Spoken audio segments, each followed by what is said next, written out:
বাসার বাবু কোশ্চেন করেছেন যে দীর্ঘ 3 বছর যাবত আমি ঘাড়ের ব্যথায় ভুগছি।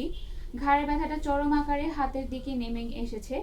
মনে হয় যেন শরীরের ওজনের চেয়ে হাতের ওজন বেশি হয়ে যায়। এমত অবস্থায় এখন আমি কি করতে পারি, আমাকে একটু পরামর্শ দিবেন।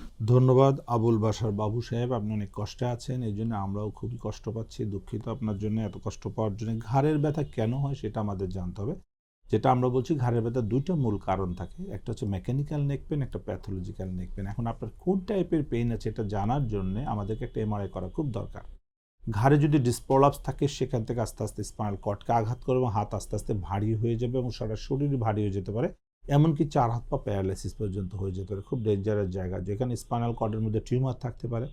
কি আছে দেখার জন্য ফার্স্ট যেটা আপনাকে করতে হবে, একটা এমআরআই করতে হবে। আপনি একটা এমআরআই করবেন, অন্য কোনো পরীক্ষারই দরকার নেই, জাস্ট একটা এমআরআই করবেন ঘাড়ের। এমআরআই করলেই কিন্তু আপনার রোগটা ধরা পড়বে। আপনি যে চিকিৎসকের কাছে যান, গিয়ে আপনি বলবেন যে অবশ্যই একটা এমআরআই করে দেখতে যে আপনার রোগটা কী।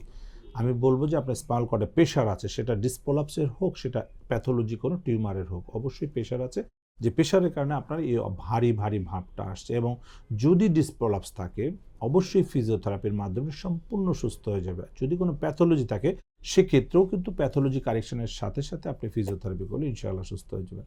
ধন্যবাদ আপনাকে। এসপি হাসপাতাল, আন্তর্জাতিক মানের পূর্ণাঙ্গ ব্যথা নিরাময় হাসপাতাল।